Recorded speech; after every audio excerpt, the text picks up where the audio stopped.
Hi guys! So samahan niyo ako a day with me pauwi ng bahay. Breakout tayo. So tara na't lumabas ng store. So ayan yung dining namin. As you can see naman, wala talagang tao. So umuwi ako ng gantong oras para maglakad. So samahan niyo ako maglakad. Bye now! Gia! So simulan na natin maglakad. Let's go! Mahaba-haba to guys. So, tong kanto na to, dito tayo magmumula. Tara tawid, takbo! So, simula dito hanggang doon sa dulo tayo pupunta. So, ayan, samahan niyo ko. Medyo nakakahiyang mag-video ng sarili. Nakakahiya. Na mahirap talaga magtrabaho dito sa ibang bansa. Akala niyo lang madali. So, ayan, malapit na tayo sa sakayan. Fan talaga ako ng sunset at saka ng sunrise. Dito, sa may blue na yan, basta may shed dyan, makikita nyo na kung saan tayo pwedeng sumakay ng bus. So, ayan yun. Dyan tayo mag-wait ng bus. Usually, dapat sakto yung clock out ko para makakuha ng bus pauwi. So, from Jabria to Salmia, 77X. Here we go! Di na ako nakapag-video kasi maraming sumasakay. So, ayan ang view ng bus. Para lang siyang babiyahin ng papuntang Baguio. Charis. Nakita nga ako ng mirror dito. So, selfie lang konti. So, ito, pag nakita nyo na yung malapit dito, yan, puro green na yan. Ibig sabihin, malapit na ako sa bababaan ko. From my work, siguro mga 6 stop bus na ako papunta sa bahay. So, dito ang last drop ko pauwi ng bahay.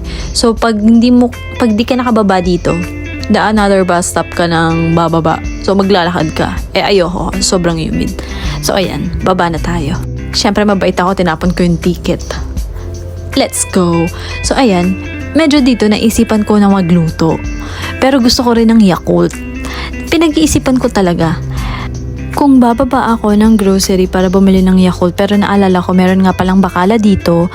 Bakala means sari-sari store na nagtitinda ng Yakult.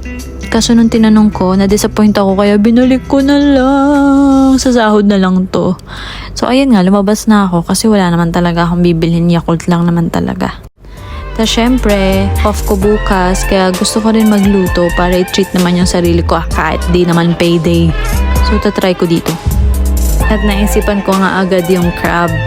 Kaso nakita ko yung crab, maliit. Si kuya, tinatanong na ako dito kung anong gusto ko. May tilapia daw doon. Pero gusto ko nga ng crab kaso maliit. Tapos yung hipon din sana, iba butter shrimp ko. Kaso, naghahanap ako ng medyo malaki. Tapos ito naman si kuya talaga, pinipilit naman talaga niya akong bumili kasi nga wala ata silang benta. So, 2.5 ang isang kilo ng hipon. So, what? Ang mahal-mahal niya guys. Sabi ko, sa sahod na lang kasi wala na akong pera. Thank you. Bye-bye. Tapos yun, lumabas na ako. Hanap-hanap ulit. So, disappointed ako.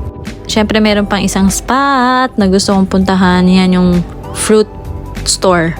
Sa mga hindi nakakaalam, siyempre walang nakakaalam. Ang paborito ko talaga, corn.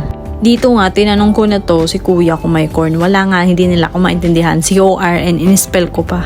Wala nga daw. So, eto nga, nakita ko tong papaya. So, papaya na lang yung kakainin ko mamaya. Tinanong ko pa kung matamis ba to. Sabi niya, yes. Niloko ko siya actually. Sabi ko, babalik ko to pag di masarap. Sige daw. Ayun, nakabayad na. At nagsyukran na nga. Ayan na, pauwi na ako. Malapit na ako sa bahay namin. Tapos ito, nakita ko na naman to. Tinetempt talaga tayo nito ni Pizza Hut eh. Lagi to nandito eh. Hindi to naaalis dito. Lagi lang nandito yan. Lagi na lang. Pag wala akong pera, lagi ko na lang nakikita Pizza Hut na yan. At ito na nga, malapit na tayo sa bahay. Yung building na yan, ang aming accommodation. Grabe guys, sobrang init. Siguro mga 10 minutes ka maglakad-lakad. Ayan na, elevator 1, elevator 2. Lucky may ground floor. So, 8th floor ako nakatira. Ayan, paganda. Taran! 8th floor. At ito na ang flat ko. So, ayan, nakauwi na ako. Bye! Sobrang haggard. Thank you guys. Thank you for watching. Bye!